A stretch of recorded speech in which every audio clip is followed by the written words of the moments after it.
segment with our new council member, Austin Heffernan. Austin, thank you again for joining us. Thank you. Ron. It is appreciated that Austin, that you come in as a councilman, as a business person, with your business in Hagerstown Regional Airport, and working the way you do. There is enough vacant land. The city, year after year, keeps coming up short of revenue at the end of the year. There are enough vacant lands in the city that if it were targeted for development, you could increase your tax base immeasurably.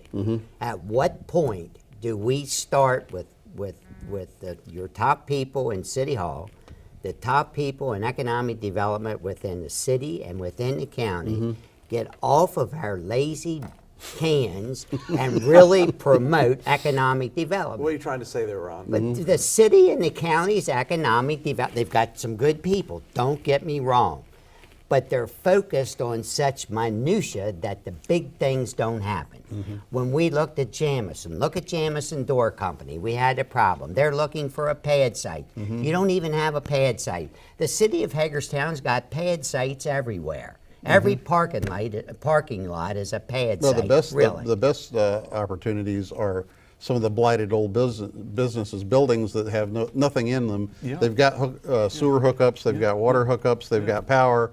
It's a pad-ready site almost. So what's the problem? We need to knock it down. But here's the problem: we need to focus economic development time and attention on it. One of the things that's frustrating to me is when people asked me initially why was I running for the position, I wanted to promote economic development. I wanted to help with that. Since starting, I started right now in the middle of the budget process. We're like heads down in this whole budget thing, and hopefully we get this put to bed because I want to start doing something. You want a base that grows. We want a base that grows, but you're correct. We have so many basically pad-ready sites in town that if you were to build one, if you were going to go out in the county someplace in a greenfield and try to build that, your expenses would be astronomical, trying to hook up sewer, hook up water, hook up power. Natural gas, roads, sidewalks, everything. Sidewalks, roads, parking lots. Yeah. We've got all that infrastructure here. We just need to get rid of some of the stuff that's standing and build. I mean, the greatest example, even just of the senior center. That's a magnificent reuse of something here. Yes, which, it is. There's a lot of that around, like you're saying. And we've got a lot of historic buildings that you don't want to destroy. Exactly. The old YMCA. I think that's a beautiful building. That's got to be repurposed into something. I wouldn't want to knock that down. But there's a lot of stuff in town that nobody's going to miss. But some great buildings here. As I was very interested in architecture when I was young and all.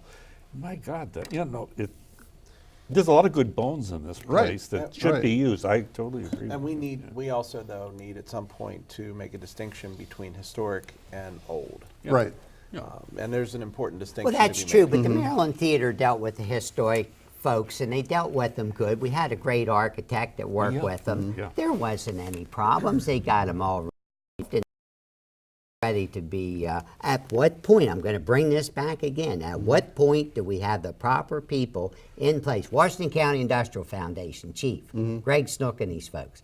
At what point are you going to bring Yale Drive in that area between the hospital and the college into the city? That's been discussed. Yeah, Greg Snook did promise to support some of the demolition funding as we go forward with some of these projects. But he's got a board. At what point does that board that he has with Chief become an active board? Now it's a board that you don't even know who's on the board. What are they doing? That was the vitality of this community in the past, was the Washington County Industrial Foundation. They do great work, but they've become silent. And I don't know, I don't have the answer for that. And I think that's something that we need to bring to the forefront, and we need, just like we want to have a sit down with the county, we need to have a sit down with Chief. We need to find out where they're coming from and how we can leverage their expertise. Maybe there's funding. a point that you'll call for an economic development summit that lasts a Saturday, and you go to a place and really make and really be sincere, the county's got to get on board with this. I know it's an election year, but Yeah, and there's been some talk that, there's been talk amongst the council members that maybe nothing's going to happen until after the election, but I think, personally, I would like to see it happen before the election because I would like to know who I'm voting for and what their position is on the smart man right on the there, subject. very smart. It's a lot of candidates out Yes. there. There's a whole lot of candidates. Yes. So Very smart. let's focus for just a minute on the P&L. And let's talk about a potential two-tier tax rate. Right. Tell me, in your mind, what are the advantages, what are the disadvantages? The advantage, there's no real financial advantage. The way we're going right now, we would have to have a tier rate of something in the 30-cent range on Class M apartments in order to actually make a significant difference. The thing right now, we were talking actually last night about going to a 2-cent differential on the Class M. 2 cents higher than the general property tax. The only thing that does is, it starts us in the right direction because what we've got is a situation where homeowners who are owner-occupied homes are paying the brunt of the tax bill. If you look at take my house in the city. My house in the city could easily be converted into 3 or 4 rental units. So we put that right next door. We've got the same tax base on those 2 units. In the one that's got the 4 families in it, we've got 4 times the calls for police, 4 times the calls for EMS, 4 times the calls for fire, 4 times the trash being generated. So the person in the single family home, the owner-occupied home, is paying the those same rate services. as those other 4 families. So it makes sense if you've got a 4 or more unit house that's been converted into apartments to have a bit of an increase in the tax, because really and truly, when you look at our property taxes, the bulk of what they go to is fire and police. Everything else is just little stuff. That's the big thing, and then of course you got the waste management and all that. So that's the reason for the 2-tier tax system. It's to try to give a little bit of relief to the homeowner, because we're trying to encourage home ownership. We're trying to encourage owner-occupied dwellings. Right now we've got over 60% of the dwellings in the city are rentals. We're kind of going that way, and we want to try to balance that a little better. Do you think that will help balance it, in your opinion? No, I think what it's going to do, it's basically just sending a signal to the homeowners, to the owner-occupied homeowners, that we recognize there's a problem. We may have to adjust rates on a 2-tiered level. The reason I was not, we had some people that were in favor of a much higher differential right out of the bat here, and the problem is, this thing is going to have to be dealt with by the landlords. Thinking of it from the landlord standpoint, right. Yes, it's going to be a couple bucks a month more in the rent, to their renters. It's not going to drive anybody out of the city. People on Facebook were saying, "Oh, I'm going to have to leave. I've got to go move to Pennsylvania because they're going to raise my rate. They're going to raise my rent $200 a month or something." That's not going to happen. It's going to be a couple bucks a month. Yeah. But the thing that I didn't want to have right out of the bat a big differential, because all the landlords have leases. They've got to honor those leases. They can't. It's going to take time. But you think the differential in your mind should increase over time? It should increase over time. Okay. I think so. I've never heard someone explain that side of the story, which frankly makes sense to me. I would add something to it. Look at the amount of land in the city that is tax-free because of the status of the group. But yet, those folks take away from all of the services that you provide, and they contribute nothing to the operation cost. At what point do we consider that? Every little church. Are you talking about, okay, yeah, every little churches. church is tax-free if they own the building. All of Are you talking about housing authority houses? are they tax-free? I have to look into that, but I don't think we're not. There is a lot off of the tax rolls Yeah. that those folks should make a contribution towards the operation of the community. And then the folks that are raising Cain about the cost and increasing taxes, et cetera, or rent, whatever, it should be an effort to equalize the expenses out. That there's a lot of people getting a free ride. and I don't know really how you deal with that, because you're talking about churches, religious organizations, and everything.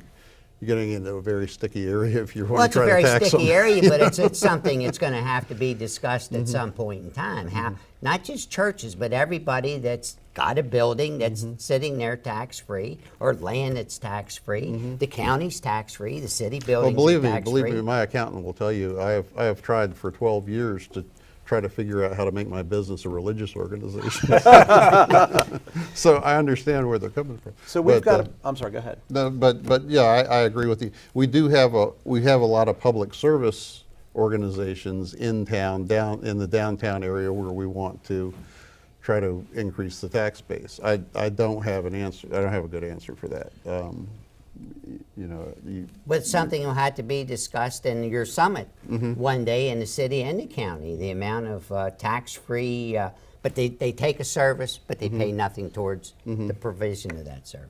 So let's talk about, we've got about a minute or two left. Let's talk about another thing that we hear, that it's more expensive to live in the city because you have two sets of taxes. How do you respond to that? Well, a very educated man explained that to me the other day. That, Okay. Anybody we know? I don't know. We might go to the same barber. But yeah, that was my take. The way it was explained to me was with the property tax differential. It looked like if you lived on one side of Northern Avenue, you were pretty much getting a free ride, from the standpoint of what you're paying in property tax and what you're getting in fire service and police service and that type of thing. But one of the things that, and as I said, I'm learning. I stop learning, I'll leave. But I'm learning as we go through this thing. But the way I understand it now, the county is paying a much higher water rate and sewer rate than people in the city, and the people in the county are all of those additional fees that they're paying for those Like services, trash services, trash service and everything. those types of things. Those are not rolled up into their property tax Right. as they are for the residents of the city. So the residents of the city basically are getting that tax free. That's a write-off because you're paying for it with your property tax. If you're just paying for trash service and you're paying for your water bill, not part of your I mean, we're paying the water bill in the city, of course, too, but it's a much lower rate than out in the county. So what we're not subsidizing in the county, it's kind of equaling the thing out from an after-tax basis. Even the electrical rate in the city is far cheaper than Yeah, it is in and the that's county. one of the. But see, that's one of the real advantages we have downtown. But they don't promote it. The city development. doesn't promote the positive Well, they have. aspect. I've seen that in When? a couple of. When I've you was seen 5 years old? No, just recently. No, the only thing I can remember from when I was 5 years old is we were still arguing about a baseball stadium. Yeah. I'll be darned. Well, we've been doing. That's ongoing. Tom, any final questions from you? Yeah, I'm good. Okay. I'm good. All right. Well, Austin, thank you so much. Thank It was you. a pleasure having you here. I don't know about for the rest of the group and for our audience, but it was certainly very informative for me. And I hope you'll come back and see us Yeah, again. It's the first time I met you, and it's good that people on the council have somebody there to ask questions. Yeah. It's always good. Thank you. Stay tuned. When we come back, it's time for Fast Five. Our three panelists will deal with 5 topics in 7 short minutes. We're back in 3 minutes. Stay tuned for that report.